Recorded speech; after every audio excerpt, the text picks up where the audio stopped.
Bom, vamos lá, pessoal. Primeiramente, agradecer a estrutura que a Santa está oferecendo aí, para a gente poder estar presente nesse webinar. Então, bom dia para todo mundo que está acompanhando.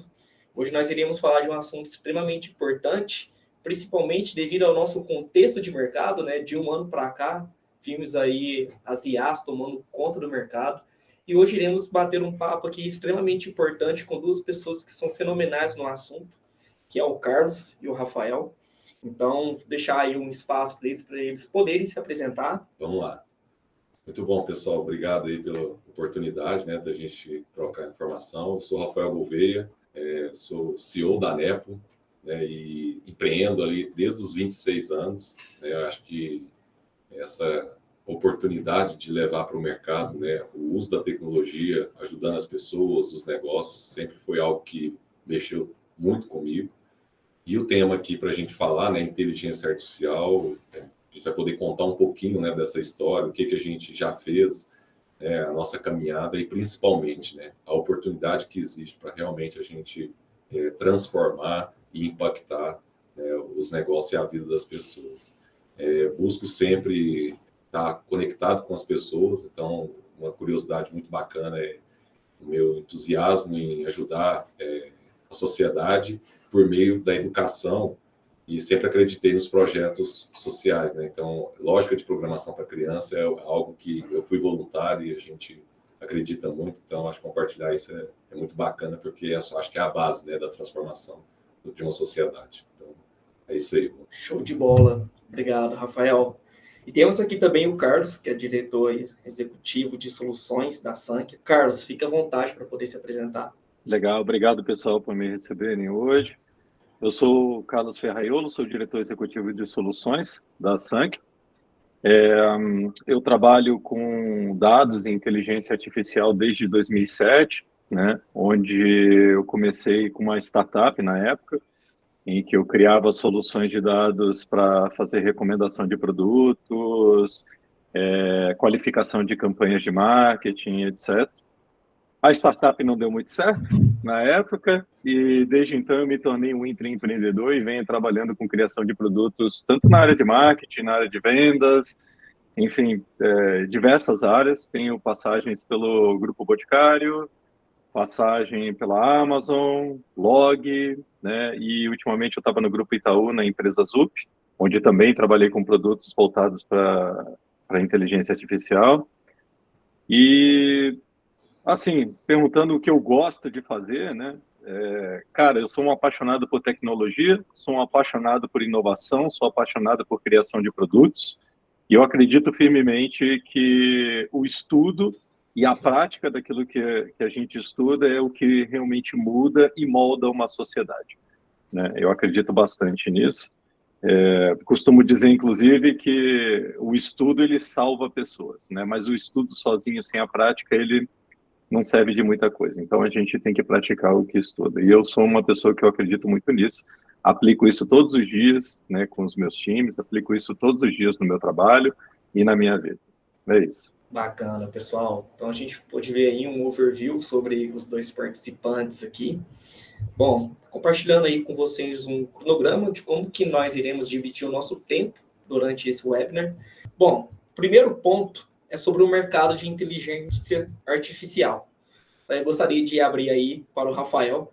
Rafael, o que de fato é IA e será que ela mudou com o tempo a partir do momento que o mercado se acostumou com esse termo? Eu acho que a gente entende a IA aí já a longas datas, né? É claro que agora que ela realmente tem uma presença marcante. Em outros momentos, realmente ela foi tema de muita pesquisa, muito estudo, né? E um esforço muito grande para gerar um resultado. Mas eu acho que nunca teve-se dúvidas do potencial dela, né? Do quanto ela poderia realmente agregar, né? Em 1950, e veio evoluindo, né? As empresas apostando, estudando. E eu, né, como empreendedor, ali com a primeira empresa em 2006, logo em 2008, eu tive a oportunidade, dentro da empresa, atender uma fábrica de automóveis, né? Um desafio muito grande no seu PCP, né, onde ali tinha pedidos de todas as concessionárias do Brasil, e eles tinham um problema muito grande de perda, né, de produtividade por uma questão de diferentes tipos de pedido, né, cores diferentes, opcionais, né, de carros. E a gente usou a inteligência artificial naquele momento ali, os algoritmos, para realmente ajudar. Foi um projeto muito desafiador. Então, assim, ali já era um desafio muito grande, ainda oportunidade conectada tinha, assim, com o Carlos trouxe a experiência dele também, não serve de muita coisa antes, né, algumas tentativas. Então, e depois a gente veio construindo a nossa própria IA ali em 2017 para 2018, né? E agora, em 2022, veio essa avalanche aí da LLM. Então, assim, o que mostra isso? Eu acho que a IA está em constante evolução, né, e cada vez mais trazendo novidades, velocidade, e aonde que a gente precisa estar conectado e acompanhando, para a gente se adaptar e realmente surfar essa onda, né? Levando benefícios, levando eficiência e como eu disse, né, impactando a vida das pessoas. Perfeito. Show de bola. É importante começarmos por esse conceito, né, do que é inteligência artificial, porque a gente viu de fato o mercado ele se transformando a partir do momento que novas soluções foram surgindo, né? E quando a gente acaba batendo nesse ponto, significa que as empresas elas querem oferecer também soluções baseadas nisso. Aí, para aproveitar também essa temática, gostaria até que o Carlos compartilhasse conosco o ponto de vista do que é inteligência artificial hoje, principalmente no nosso contexto de mercado. Boa. Vamos lá. Tem o que o mercado acha que é inteligência artificial, né? As pessoas ainda acham que é só você colocar dados que passa por uma caixa preta e do outro lado vai sair valor. E de verdade, a gente ainda não está nesse lugar, né? Então, inteligência artificial ela tem algumas premissas, né? A primeira premissa é que você precisa ter dados de qualidade. Eu costumo dizer que para você fazer a priorização de projetos de inteligência artificial dentro da empresa, você tem que trabalhar com 3 pilares. Você tem dado, e dado suficiente para isso, e dado preparado para isso? Esse é um ponto. O segundo ponto é, cara, isso causa impacto, né? E o terceiro ponto é barato, né? Porque, cara, muito do que você ainda vai fazer de inteligência artificial é extremamente caro. Então, inteligência artificial passa por ter dados, né? Passa por ter pessoas disponíveis, né, para fazer isso acontecer, ou parceiros, né? Então, não adianta você, não tem um time, beleza, você consegue fazer alguma coisa com parceiros. E você ter claro qual é o problema que você quer resolver com inteligência artificial, né?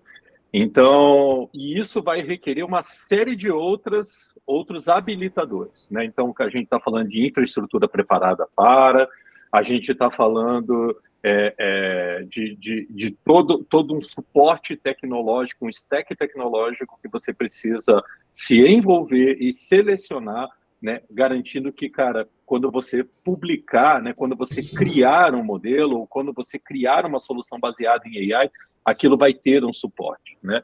Inteligência artificial não é um projeto com início, meio e fim. Uma vez que você publica alguma coisa, uma vez que você começa a trabalhar com alguma coisa, com alguma solução de AI, o que você tem ali é um produto.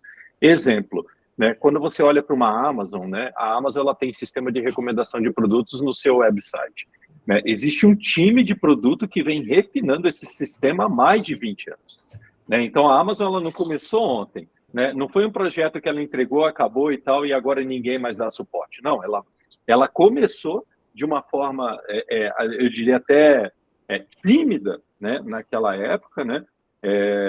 E, cara, ela vem refinando esse sistema ao longo dos anos. A mesma coisa no Spotify, né? A mesma coisa, um projeto que eu fiz lá no Grupo Boticário, que era a previsão de demanda no sellout, né? Era a previsão da demanda que existiria nas lojas do Boticário. E isso afetava toda a minha cadeia de produção, porque eu tinha que produzir na quantidade adequada para garantir que não faltaria produto nas lojas, né? Que é o chamado stockout, né? Que era um problema do Boticário. Um outro problema que a gente tinha na época era o MAPE, né? O que é um MAPE? É a diferença entre o produzido e o efetivamente vendido. Eu tinha produtos que eram best-seller com MAPE de 42%. Estou falando de milhões de reais parados em estoque. né? Então, quando você usa inteligência artificial, você consegue resolver esse tipo de problema. Cara, vou programar uma fábrica para que ela possa produzir na quantidade adequada, que vai ser entregue lá na ponta na loja e garantindo que quando o cliente chegar na loja, numa época de promoção, né, não falte aquele produto. Esse é um produto que a gente fez lá em 2015 e que ele é mantido por um time voltado para dados e inteligência artificial hoje no Boticário, que hoje conta com quase 300 pessoas. Naquela época, quando a gente começou, eram apenas 7 malucos fazendo isso, né? Então, a inteligência artificial, né, ela é muito mais do que uma caixa preta. Ela é um trabalho de ressignificar a importância de dados da empresa, ressignificar o trabalho da área de tecnologia, lembrando que quando você cria um modelo, ou quando você usa um modelo para criar uma solução, você está criando um produto, não é apenas uma paixão tecnológica que você tem ali, né? E a garantia de que aquilo vai continuar gerando frutos no futuro de forma sustentável para a empresa. Por quê? Porque o modelo ele perde a curacidade também ao longo do tempo, porque os dados mudam, porque o mercado muda, né? Então você tem que ficar acompanhando, retreinando, refinando, inserindo novos dados, né? E é só para fechar aqui, a título de curiosidade, quando a gente fez o primeiro modelo, por exemplo, lá no Boticário, a gente só usava dados do Boticário. Em um determinado momento, nós resolvemos usar o que a gente chama de dados exógenos, que eram dados de fora da organização. E olha só que legal, a gente pegou a base do IBGE, e a partir dos dados da taxa de desemprego do país, a gente conseguiu ver uma variação na previsão de consumo de produtos na ponta. Olha só que coisa legal. Então, a gente partiu dos dados da empresa e depois a gente começou a usar dados que estão disponíveis hoje para todo o país, né? E a gente encontrou uma correlação forte entre taxa de desemprego e consumo, né? Então, olha só, essa é a beleza da inteligência artificial. Mas você tem que ter pessoas, uma boa infra, uma boa tecnologia, uma cultura de dados instalada na empresa e, principalmente, bons dados disponíveis para você criar a solução. Muito bom. Muito bom. Carlos, até aproveitando o momento, gostaria que você trouxesse aí para nós informações sobre o tamanho do mercado de inteligência artificial hoje, as projeções de crescimento, e o que esses dados eles nos mostram a longo prazo. Perfeito, perfeito.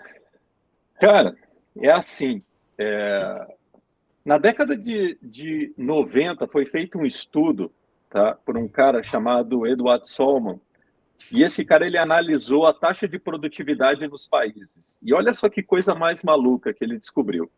Naquela época, a gente já havia investido bilhões em tecnologia, desde a década de 60 até a década de 90, ali início dos anos 2000. E mesmo com todo aquele investimento em tecnologia, né, não havia uma diferença, né, significativa na produtividade dos países. Olha que coisa mais maluca. O que o cara estava dizendo é o seguinte: quando eu analiso a produtividade de uma pessoa dentro de um determinado país, né, naquele caso eram países mais desenvolvidos, mesmo com todo o avanço tecnológico, eu não encontrava uma variação significativa, né, na produtividade, né? Essa notícia ela não foi muito veiculada porque para as empresas que fazem software ela é uma péssima notícia, né? Basicamente o que o cara está fazendo é arrebentando com o teu marketing, né? Dizendo assim, cara, quando você diz que vai aumentar a produtividade da empresa, não é exatamente bem assim. Mas guardadas essas devidas proporções, pela primeira vez na história, né, após o surgimento da tecnologia móvel, né, ou seja, após a popularização da tecnologia móvel, ou seja, o uso do mobile, a gente tem efetivamente uma tecnologia, a gente tem na AI uma tecnologia que efetivamente pode endereçar grande parte, uma mudança disruptiva na produtividade mundial. Né? Por quê? Porque o que a gente está falando, que a área mais afetada agora são as áreas que nós chamamos de white collars, ou seja, são as áreas administrativas.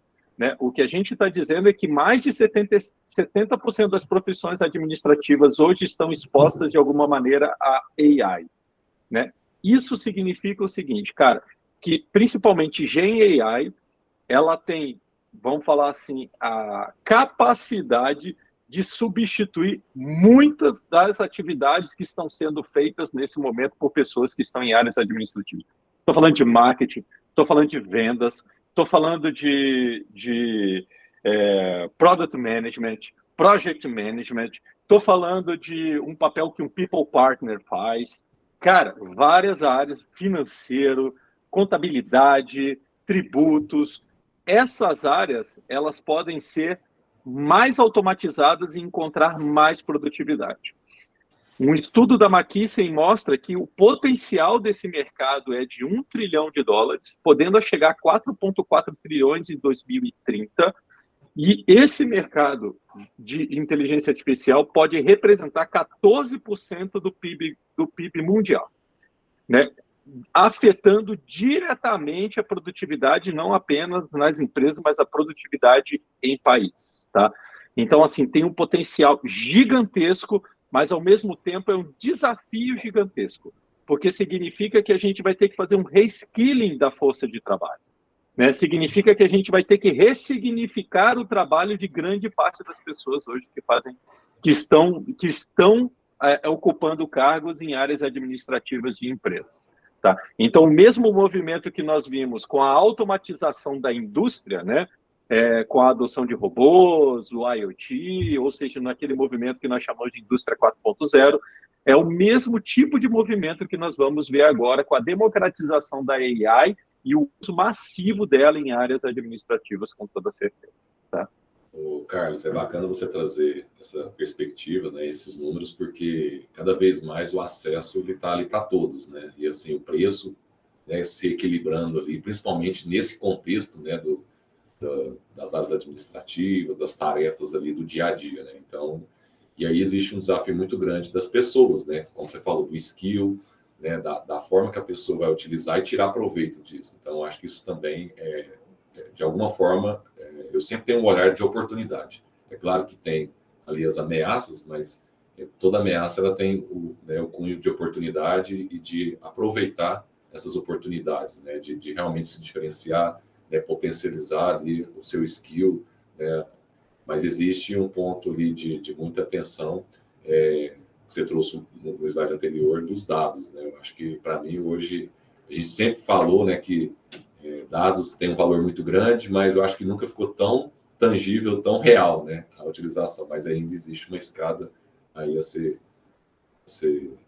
percorrida, né, a ser escalada para poder realmente entregar isso com valor e velocidade. Bom, esse é um bom ponto, Rafa. Assim, os dois pontos que você trouxe são bem legais, né? Acho que o primeiro ponto que você trouxe sobre o reskilling das pessoas, né? Eu vejo as pessoas nas áreas administrativas saindo daquela camada em que nós temos um baixo uso da cognição, né, para a execução de tarefas mais repetitivas, né, passando para um maior uso de dados, um uso de análise profunda de dados com o auxílio de copilotos e AI, né, de maneira que essas pessoas elas passam a fazer o que a gente chama de modelagem de negócio. Então, vão ser muito mais as pessoas, elas vão muito mais modelar negócios, né? Então, o que eu diria, o meu recado para quem vai nos ouvir ou está nos ouvindo é, cara, não perca seu tempo, se aproxime da inteligência artificial, comece a usar ela no dia a dia, não tenha medo de usar dados, aprenda um pouco mais sobre matemática, principalmente matemática voltada para modelagem de negócios e empresas. Eu acho extremamente importante você fazer isso e comece a tomar decisões baseadas em dados. Provavelmente, quando você for usar os dados da sua empresa, você vai descobrir que esses dados estão espalhados, que esses dados não estão normalizados, que os dados, inclusive, a qualidade deles é questionável, e nesse momento você vai se ver na difícil tarefa de angariar fundos, né, e angariar pessoas, jogando luz e dando importância devida aos dados, né? Olhando, inclusive, para as áreas de tecnologia, para o próprio C-Level e dizendo o seguinte, olha, pessoal, se a gente não começar a organizar dados, se a gente não começar a resolver esse problema, né, ainda que a gente comece por partes, mas se a gente não começar, a gente vai ficar para trás no mercado. Provavelmente, a gente corre um sério risco do ponto de vista de negócio nos próximos anos. Tá? Perfeito, pessoal. É interessante tocarmos nesse assunto, porque a partir do momento que a inteligência artificial ela vem para o dia a dia de um colaborador ou do dia a dia dentro de casa, a gente sente que a AI ela tem um papel, ela tem uma função e ela tem uma responsabilidade, principalmente um impacto social. E quando a gente vai para o contexto de mercado, a gente entende que tem aí grandes desafios e impactos.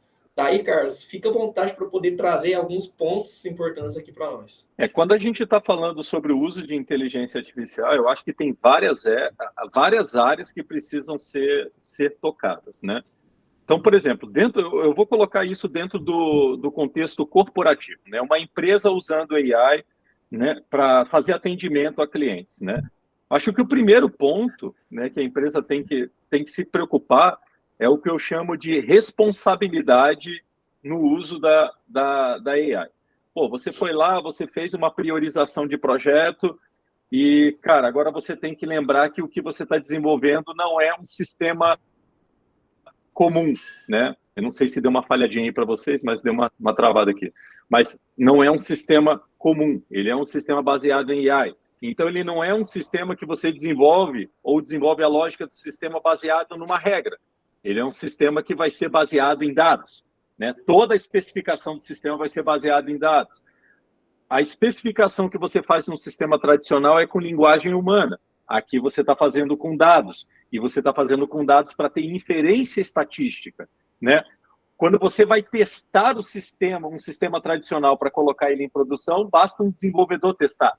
Aqui a gente está falando, cara, de ter um desenvolvedor, uma pessoa que tem domínio no contexto de negócio, né, daquilo que aquele sistema se propõe a resolver, uma pessoa, né, que tenha domínio de linguagem, né, de narrativa, que define o tom de voz do sistema. Imagina você fazer o deploy de um sistema que vai conversar com o seu cliente, só que no tom de voz do sistema ele coloca um slogan do teu concorrente, né? Ele usa uma palavra que normalmente o teu concorrente utiliza, que não é uma palavra que está dentro das tuas policies de marketing e comunicação da empresa, né? Então você tem que ter uma pessoa, um UX writer, por exemplo, especializado em garantir o tom de voz e garantir as policies de comunicação da empresa.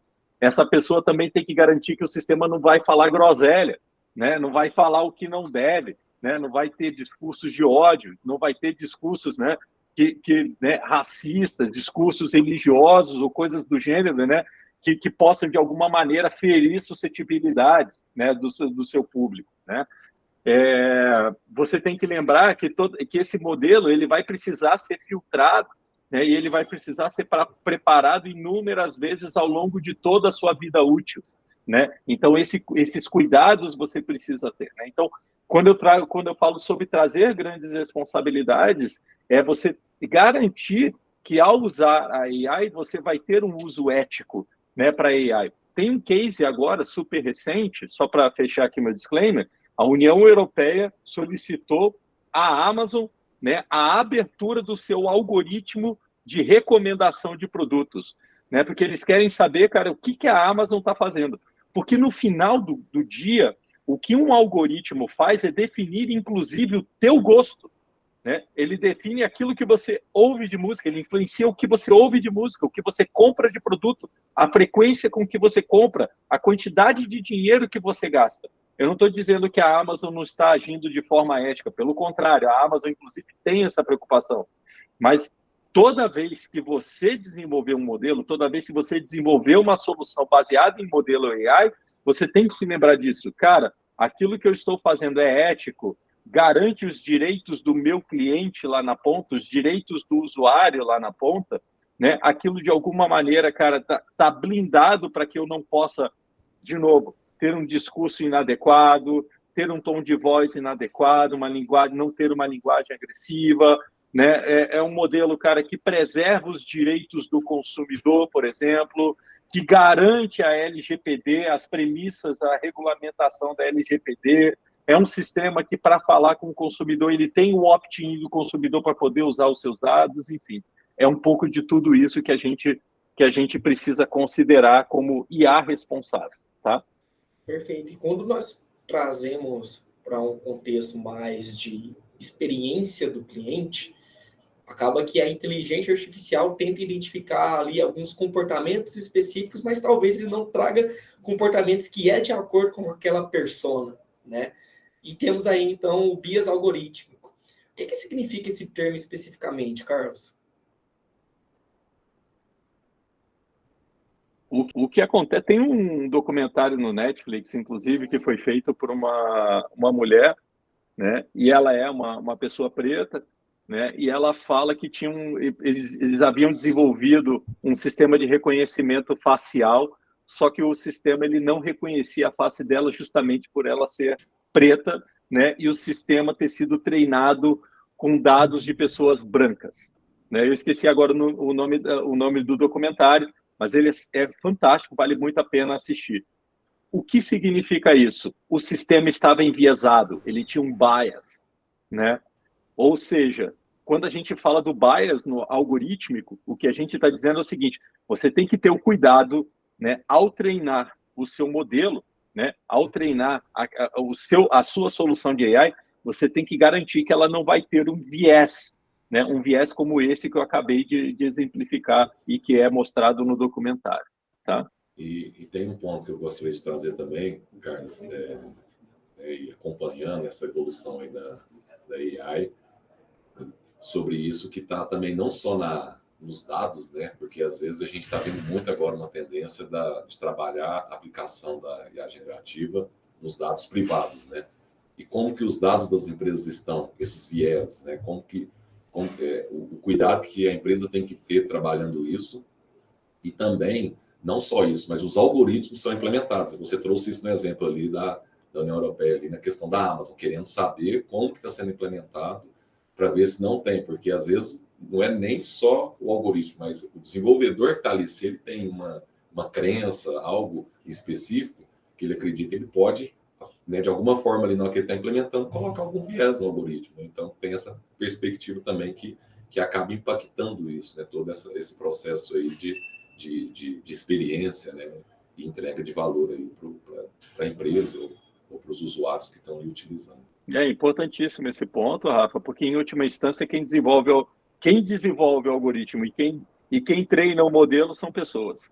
São pessoas. Né? Então, assim, muitas das crenças e dos vieses, né, acabam entrando ali se você não tem uma boa estrutura para garantir que, ao treinar, né, antes de você colocar em produção aquele modelo, que ele realmente passou por todos os guidelines que garantem com que ele não vá subir para a produção com algum tipo de viés. Isso é bem importante. É importante que as empresas olhem e desenvolvam esses guidelines, inclusive, né? E quando o usuário ele acaba compartilhando algumas informações que às vezes são até sigilosas de uma organização e acaba subindo para uma inteligência artificial. Pessoal, eu gostaria que vocês compartilhassem o impacto que isso tem para a organização relacionado à privacidade e à proteção de dados. Legal. Assim, ó, o tema segurança, eu acho que, sinceramente falando, tá? Eu sei de alguns cases de segurança aí bem interessantes, que eu já vivenciei, inclusive, mas, assim, de maneira geral, as empresas, né, elas não estavam tratando com a devida importância. Eu acho que houve um suspiro ali com relação à LGPD, onde houve uma adaptação sistêmica que foi muito mais uma obrigação a fazer, né, de fazer, do que efetivamente implementar boas práticas de segurança dentro das empresas, tá? Então, eu acho que o LGPD no Brasil, nesse caso, ele foi assim um primeiro passo, mas ele está longe de ser o passo, talvez o passo mais importante, né? Para mim, o passo mais importante é as empresas entenderem que segurança da informação não é um assunto secundário, ele é um assunto primordial, tá?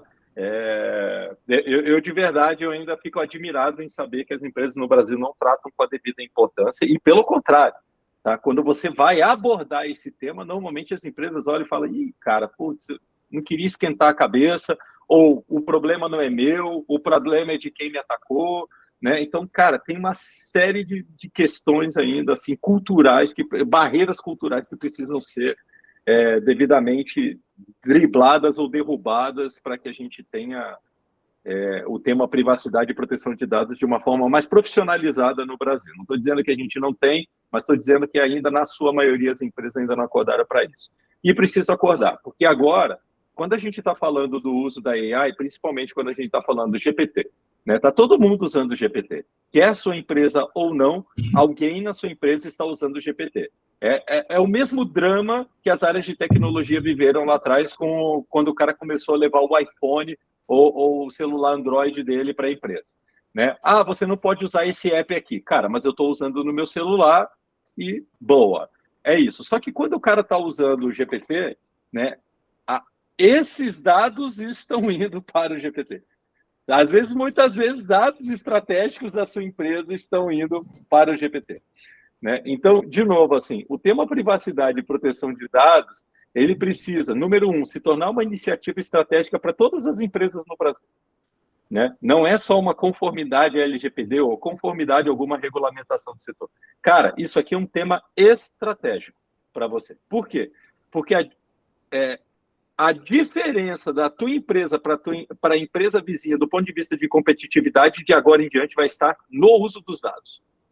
Perfeito. Né? Então, se você não tem guidelines claros de como usar AI, como usar dados, como garantir privacidade de clientes, né, de informações importantes da sua empresa, se isso não estiver claro, não estiver bem definido, né, você pode estar colocando o seu negócio em perigo. Né?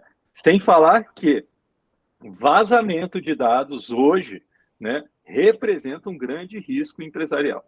Ou seja, vazou dados, não fez bom uso, não tem um bom sistema de segurança, não tem guidelines de segurança bem estabelecido, bem estruturado dentro da tua empresa, né? Os seus dados vão parar lá na Dark Web, alguém vai estar comercializando isso. E cara, saiba, isso arranha feio a imagem da sua empresa. Cada vez mais, segurança de dados garante isso. Nem proteção e nem privacidade. Tá? Para mim, é sem discussão esse tema. Para mim, ele é estratégico e importante. Tá? E um ponto, Carlos, que eu gostaria de trazer aqui para contribuir é assim, ainda, acho que você trouxe aí, mas é muito reativo, né? Acho que a palavra, a gente reage ao que acontece, ou um susto, ou realmente um incidente, às vezes. Então, acho que concordo plenamente, assim, 100%, que precisa estar na estratégia ali no topo, né? De trabalho, de impacto, né? E assim, cada vez mais a IA tem levado essa democratização do uso, né, dos dados da empresa ali, principalmente nas áreas administrativas, como foi dito. Então, você está usando ali uma ferramenta para gerar apresentações, você está usando uma ferramenta para te ajudar a montar um conteúdo.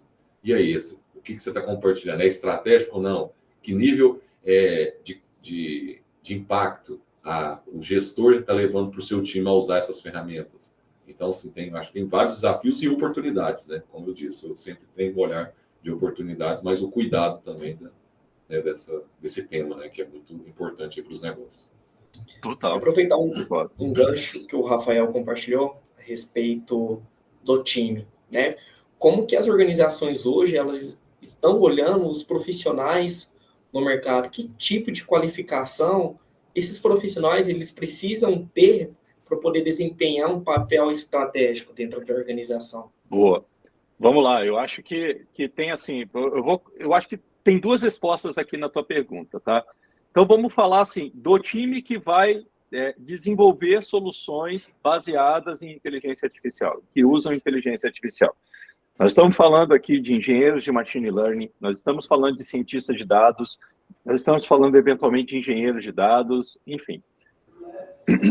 Esses profissionais, principalmente engenheiros de machine learning e ciência de dados, estão escassos.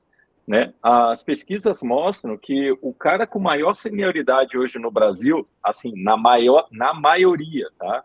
Na maioria, existem as exceções, os outliers, mas assim, os caras que têm mais experiência têm 5 anos de formado. Né? 5 anos de formado significa o seguinte: essa pessoa ela ainda não passou por problemas empresariais complexos. Ela vai precisar de alguém de negócio com contexto de domínio de negócio, né, para auxiliá-lo na resolução de problemas complexos. Então, você tem aqui um duplo problema.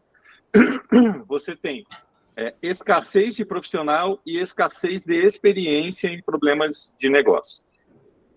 A minha sugestão para as empresas, se você for a mercado, você vai se deparar com uma dificuldade para encontrar esse tipo de profissional. Então, assim, está aí um primeiro um primeiro profissional que você pode começar a treinar dentro de casa.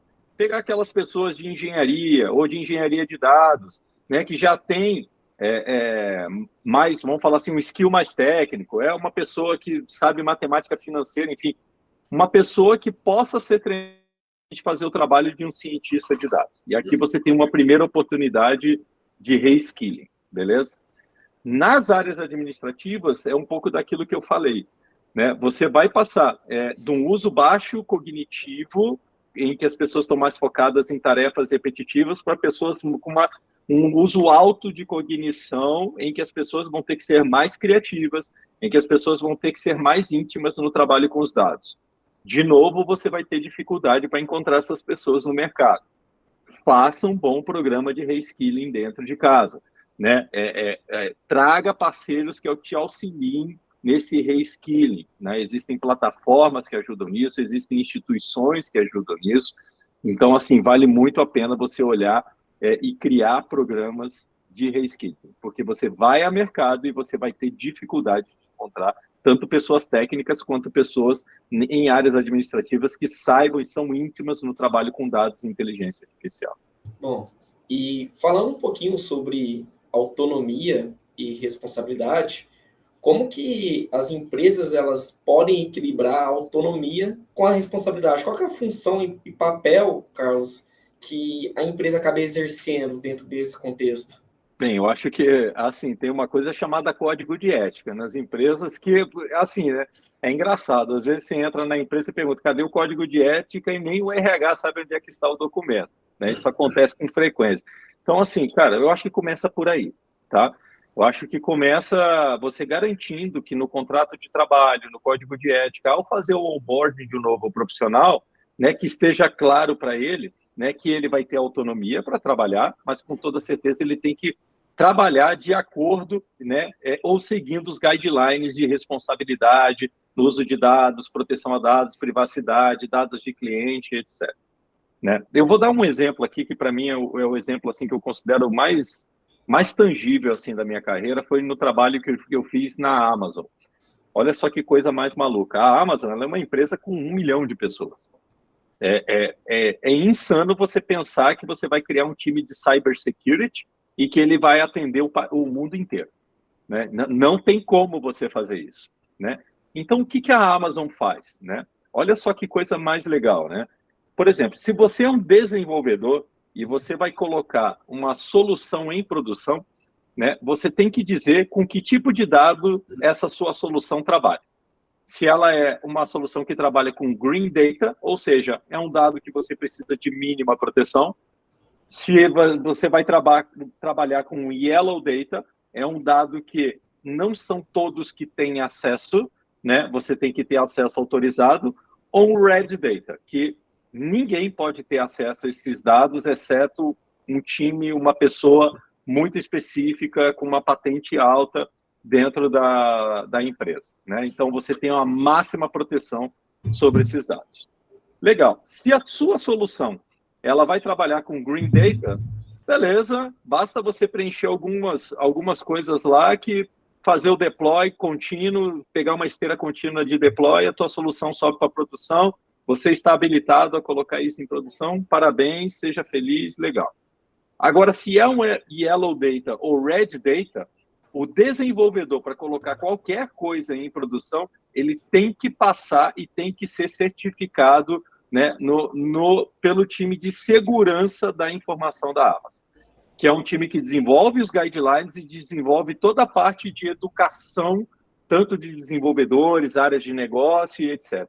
Então, para você mexer com Yellow Data, mexer com um Red Data, seja para fazer uma solução, né, você não consegue fazer um deploy de solução se você não está certificado.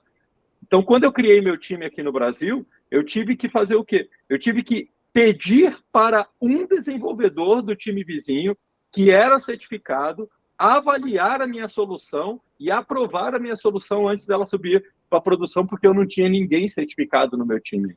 Olha só que coisa legal, né? Então, como que você consegue garantir os guidelines de segurança? Número 1, né?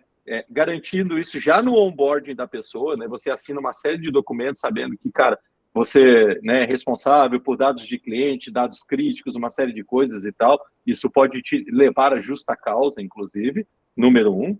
Número 2, ao longo da sua jornada, fazendo treinamento, fazendo education, né, educação das pessoas, garantindo que cada função da empresa entenda quais são os guidelines de segurança, a importância de seguir aqueles guidelines, né, certificando pessoas de áreas críticas para que elas possam exercer a sua função, né, seguindo os guidelines de segurança. Né? Então, isso é extremamente importante. E um último ponto, assim, inusitado, né, só para fechar aqui o disclaimer, né, no Brasil, o CPF ele é um dado aberto. Né? Você vai lá na internet, eu pego o CPF do Rafael e eu busco os dados do Rafael e tudo mais, que é uma coisa insana de se pensar, mas é verdade no nosso país. Inclusive, quando você manda o SPED, né, você manda o SPED num formato aberto, não criptografado, num arquivo que, inclusive, você consegue fazer upload, né? E aí, imagina eu tendo que explicar para os americanos que isso era assim no Brasil. O cara falou, cara, mas você não pode mandar o arquivo dessa maneira. Eu falei, cara, mas é assim que se manda um SPED no Brasil. Ele falou, cara, eu não estou acreditando. Aí teve um americano que falou assim, não, eu vou conversar com as autoridades brasileiras. Eu falei, be my guest. Vai lá, conversa à vontade. Mas é assim, né, que a coisa rola no Brasil. Então, assim, do ponto de vista como país, nós temos muita coisa a evoluir no que diz respeito à autonomia e responsabilidade, no uso de dados e AI. E, cara, você trouxe um ponto muito importante, que é essa questão cultural também, né? Que às vezes você teve essa experiência aí de times de diferentes países, né? E a troca, né? Então, assim, as políticas, elas precisam ser claras nas empresas, né? E mais do que isso, a reciclagem, né? Você falou a palavra educação, que para mim é sempre a base de tudo, né? Que é a importância disso, de você estar tanto no onboard, né? De um novo profissional, de um novo colaborador, mas também a reciclagem, né? A gente busca isso muito na empresa, de estar fazendo essa reciclagem, não só das políticas de acesso, mas de segurança também, como a gente falou, né? Então, acho que essa disciplina, né, e transparência com as pessoas da empresa, eu acho que é a base de tudo aí para dar autonomia, mas também cobrar a responsabilidade. Bom, pessoal, agora iremos entrar em um ponto que é extremamente estratégico, que são as oportunidades de mercado hoje e possibilidades de negócio. Carlos, traz um pouco para nós como que o mercado hoje ele está se comportando, qual que é o cenário que temos e quais são as projeções a longo prazo. Bem, a gente já falou um pouquinho das projeções, a gente está falando de um mercado que pode ir de 1 trilhão a 4,4 trilhões de dólares em 2030, representando 14% do PIB mundial e um acréscimo importantíssimo estratégico na produtividade, né? Só que as empresas, né, quando a gente olha para um modelo de maturidade no uso de inteligência artificial, as empresas ainda estão num nível muito básico, em que ainda não começaram ou ainda são experimentais, né? E elas vão precisar chegar lá, né, num nível mais profissionalizado no uso de dados e AI muito rápido, né? Sob pena, inclusive, de ficarem obsoletas caso não façam, né? Então, cara, o que a gente tem de oportunidade como empresas que fazem software é você realmente se posicionar como um parceiro que acelera a jornada dos seus clientes, né? Ou seja, você levar ferramentas, você levar expertise profissional, né, para ajudar os seus clientes a saírem desses níveis iniciais e passarem para um nível mais profissionalizado rapidamente. Existem alguns use cases que são muito simples de serem resolvidos, tá, pessoal? Mesmo com toda a digitalização das empresas, né, com esse processo que a gente vem passando nos últimos anos, inclusive sem a AI, tem muita coisa ainda para ser digitalizada, muitos processos que ainda são manuais, né? Por exemplo, você tem áreas, por exemplo, que ficam fazendo colocação de notas meio que no cara crachá, né? Olha para uma nota e digita a nota fiscal, né? Tem empresas que ainda trabalham dessa maneira, sendo que hoje você tem um OCR, já faz alguns anos, e esse OCR está mais refinado agora com AI, sabe? Então, cara, tem muita coisa que você pode utilizar para acelerar e resolver problemas assim que são básicos, já levando produtividade, agora produtividade real para as empresas, tá? Então, tem muita oportunidade para quem faz software, tem muita oportunidade para quem presta serviço, tá? Para quem presta serviço, quem vai fazer consultoria, ajudando as empresas nessa transição, né, de se tornar uma empresa mais data-driven. né? E tem muita oportunidade para quem também faz cursos, né? Na área de educação. Lembra que eu falei que vai faltar gente no mercado, gente nas áreas administrativas, gente técnica? Cara, isso aí é um mercadaço, tem pouca gente fazendo, ou quem está fazendo ainda está fazendo de uma forma muito tímida, tem muita oportunidade. Bacana. Bom, quando entramos no conceito de automação de processos, nós estamos falando aí de redução de nível de esforço de atividades operacionais. Rafael, traz um pouco para a gente a respeito desse conceito, né, de como que a gente pode acabar implementando a inteligência artificial para automatizar processos. Legal.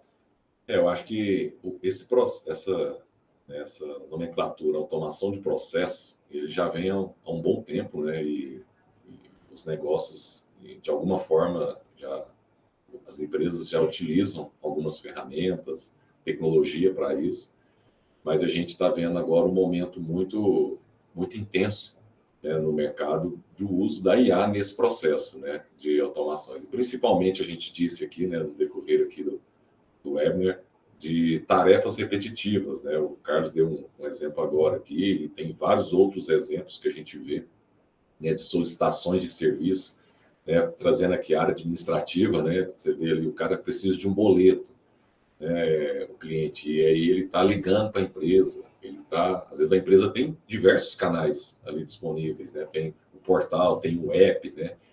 E aí a gente sabe de alguns canais que traz mais engajamento, porque quem escolhe, né, o contato com a empresa é o cliente. E aí, se você faz essa atividade que ela se repete bastante na empresa, ela vai gerar um custo assim significativo. E a empresa está perdendo a oportunidade de ter um ganho operacional, ter uma eficiência ou até reduzir custos para crescer mais rápido, né? A gente tem ouvido muito aí do mercado, né, de alguns segmentos. Cara, eu não consigo crescer o meu time mais para conseguir atender o tamanho do mercado que eu tenho, porque a conta não fecha.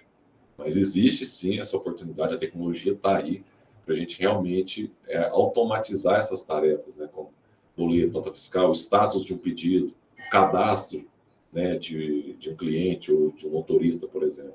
Isso tudo, né, liberando recursos e para você atuar realmente no estratégico, né, atuar ali na experiência, que é algo que eu acho que é importante a gente trazer aqui para poder falar com mais detalhes, né?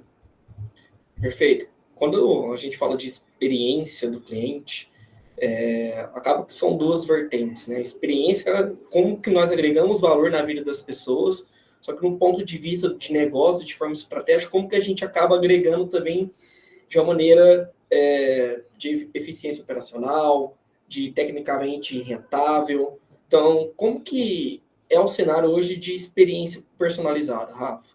Legal. Hoje, cada vez mais, e tem artigos e temas falando bastante, que é o ano da personalização, né? Então, é um desafio, acho que é um desafio, mas existe tecnologia para isso. Por quê? Porque cada vez mais a dificuldade de você ter o contato com o cliente, isso tem aumentado, né? Você ter a atenção do cliente. E como que você consegue fidelizar ou fortalecer a sua marca perante esse cliente? É você trazendo uma boa experiência. Então, um exemplo prático aqui. Eu estou entrando para comprar um produto e, às vezes, eu escolho o canal que eu quero falar com a empresa.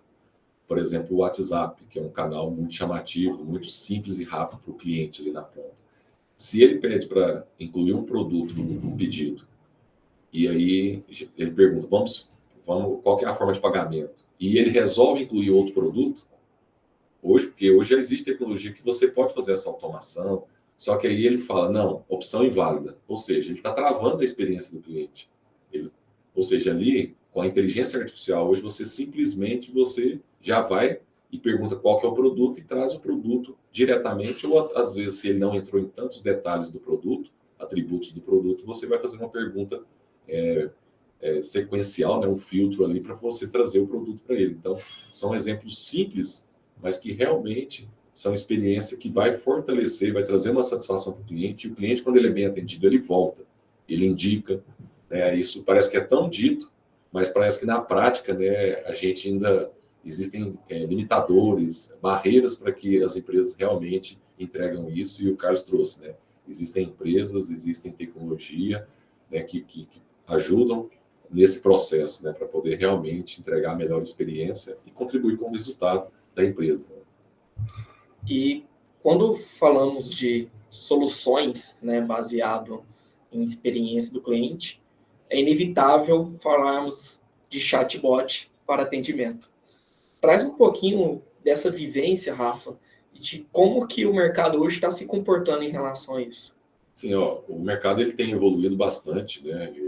Eu assim, toda a minha carreira, né, profissional, eu trabalhei sempre com soluções para call center, para atendimento, né, CRMs no mercado de telecom, e nos últimos 7 anos, né, em soluções focadas na entrega de solução de atendimento digital, né? Então, a gente vê claramente essa evolução do chatbot, né, que é um assistente, um processo onde você pode fazer ele 100% automatizado ou parcialmente. Por quê? Porque é importante você entender o comportamento e jornada do seu cliente, né, para você implementar um chatbot. Até que ponto vale a pena você fazer o atendimento automatizado?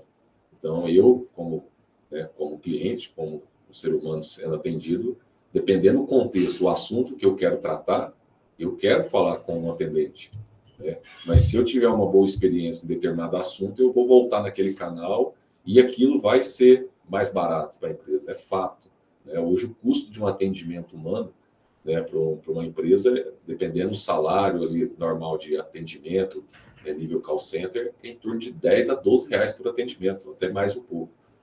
E a gente está falando aí que o mercado oferece hoje soluções com atendimento que custam centavos. É claro que são modelos de negócio diferentes, cobranças de canais específicos, né, como o WhatsApp, e às vezes existem barreiras, né, de entender isso.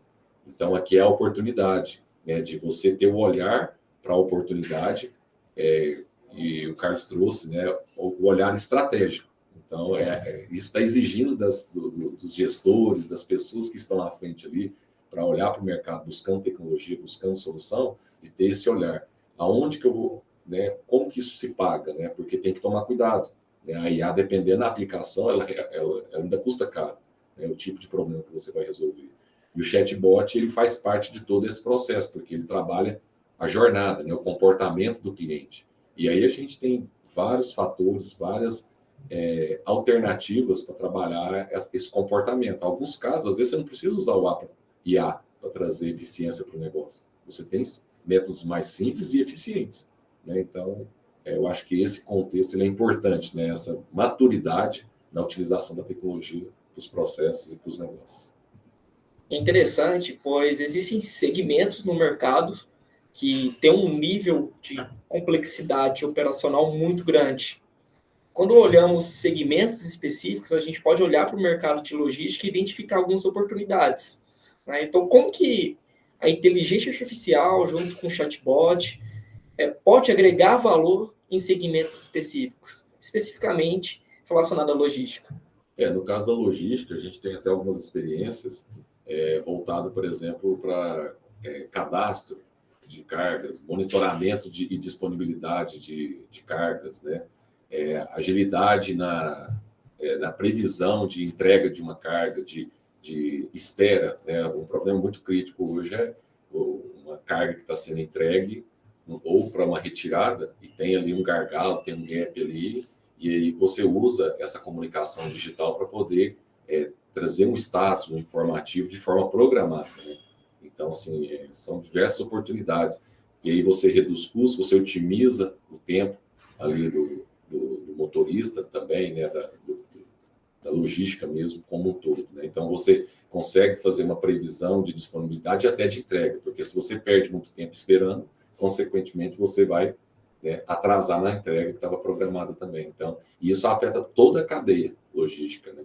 Ali na ponta, a armazenagem, às vezes a demora, ou chegar um pouco antes. Às vezes tem empresas que estão fazendo compras, elas fazem a compra no digital e você tem que controlar o tempo de entrega, porque às vezes ela não tem o capacity para armazenamento. Ela já calcula o tempo que você vai chegar ali. Se você chegar antes, você vai ter problema também. Então, tudo isso a gente consegue gerenciar através da comunicação digital. Perfeito.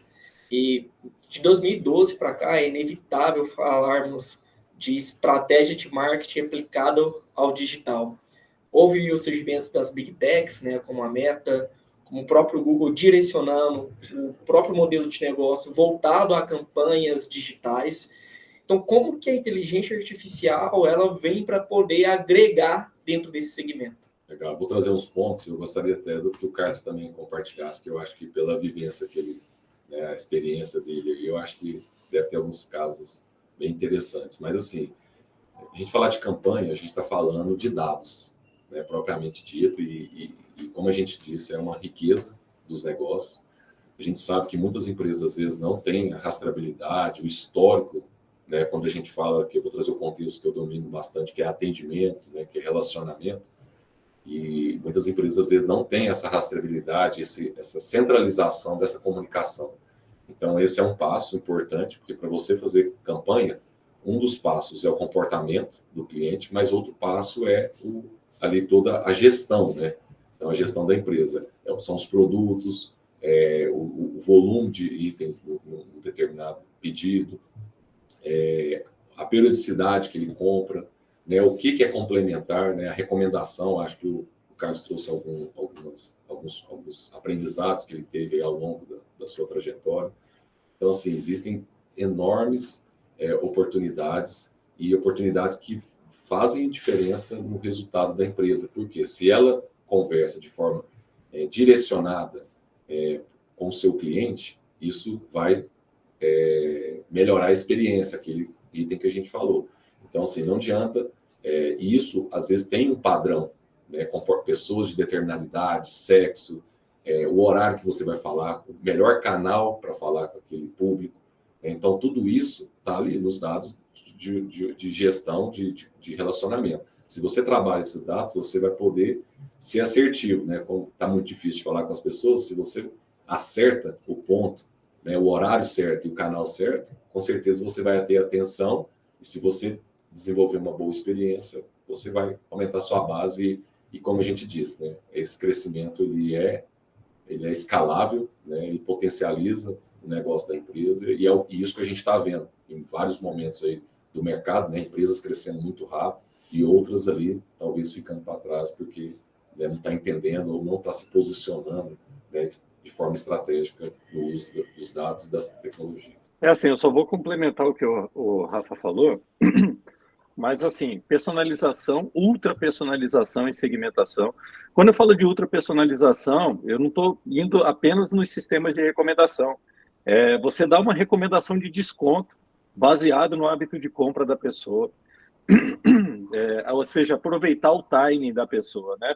Seja já no checkout, seja durante a seleção de produtos e a colocação de produtos no carrinho.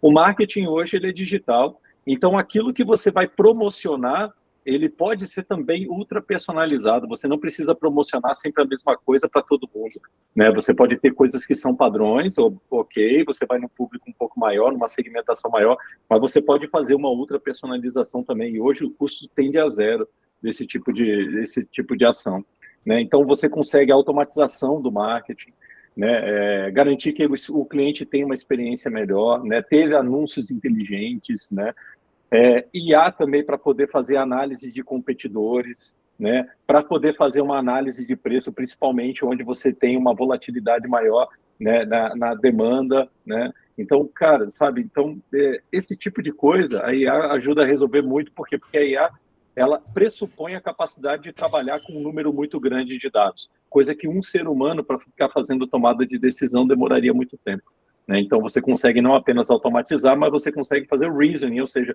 raciocinar sobre um grande volume de dados de uma forma bem mais rápida e mais eficiente. Quais são os primeiros passos para implementar a IA dentro de uma empresa hoje? Legal. Eu tenho uma formulazinha que eu uso, e que, assim, costuma dar certo, viu? Então, são 3 pilares. Primeiro, tem dado disponível? Tem impacto alto? É baratinho fazer? Rapidinho fazer? Bora fazer. Nem pensa muito. Por quê, né? Porque isso, cara, eu canso de ver isso nas empresas, né? E hoje apenas 24%, deixa eu dar um dado de mercado para vocês, sim, 24% das empresas são bem-sucedidas na implementação de seus projetos de AI, ainda hoje no mundo, tá? E por que isso? Porque normalmente o cara ele olha e fala assim, cara, eu vou fazer esse negócio aqui, e é um negócio super difícil, não tem dado, é caro pra caramba, e aí o time fica 1 ano, 2 anos, cara, sabe, para entregar valor. E, cara, aquilo desmotiva o board, aquilo desmotiva a empresa. Então, cara, prefira aquilo que gera um alto impacto, é rápido, barato, que você consegue fazer ali em poucos meses, entendeu? Como seu quick win. E aí depois você vai avançando para áreas ou para use cases que são cada vez mais complexos. Essa é uma formulazinha de bolo e, cara, costuma dar certo, viu? Para você não frustrar time, não frustrar executivos, não frustrar uma área cliente. Então, cara, costuma dar certo isso. Maravilha, Carlos. Só para aproveitar... E tenha bons parceiros. Isso é extremamente importante. Tenha fechar com chave de ouro, né, cara? Para fechar com chave de ouro. Bom, quando falamos de inteligência artificial e geração de valor para as pessoas, não tem como a gente falar de Nepo. Rafael, traz um pouquinho para a gente como que é a Nepo em relação à inteligência artificial. A Nepo, uma empresa que nasceu há 15 anos, né, tem assim, no seu DNA, né, o próprio nome diz, Open, né, que é aberta para desenvolvimento de soluções, aberta para o novo. Né? Então, a gente está sempre conectado com as tendências de mercado, né? Uma visão de futuro muito voltada para disrupção, para realmente trazer valor para os negócios, através da tecnologia, e principalmente para as pessoas. E nos últimos 7 anos, a Nepo, com o posicionamento, né, da sua plataforma de comunicação digital, ela vem realmente entregando uma experiência integrada, né, nos processos de negócio, nas vendas, no relacionamento e na comunicação.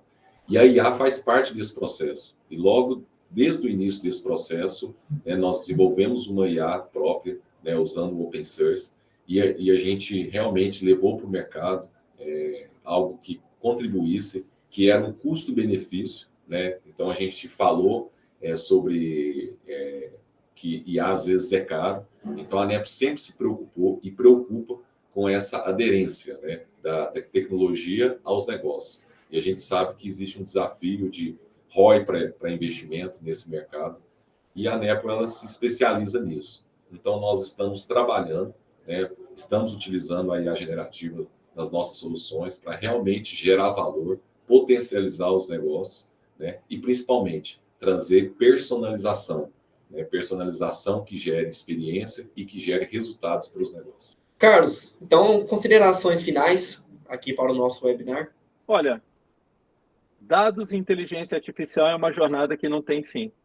Né? O mundo vai ser cada vez mais isso. Né? Já vinha se tornando isso. O que aconteceu nos últimos anos é apenas uma aceleração desse processo, que é inevitável. Cada vez menos a gente vai ter cada vez menos espaço para pessoas que não usam dados na tomada de decisão dentro das empresas. Vai ter cada vez menos espaço. Não que a criatividade tenha deixado de ser importante. Ela é importante para você ter a ideia, mas você precisa de dados para validar a ideia. E você provavelmente vai precisar de inteligência artificial para te ajudar na modelagem daquela ideia, para transformar aquela ideia num business. Tá? Então, se você não sabe fazer isso, está na hora de aprender. E se você não está afim de aprender isso, repensa o que você vai fazer nos próximos anos. Vai ficar difícil. Tá? Eu tenho participado e estado presente em vários eventos, né, e acompanhando muito o uso da inteligência artificial.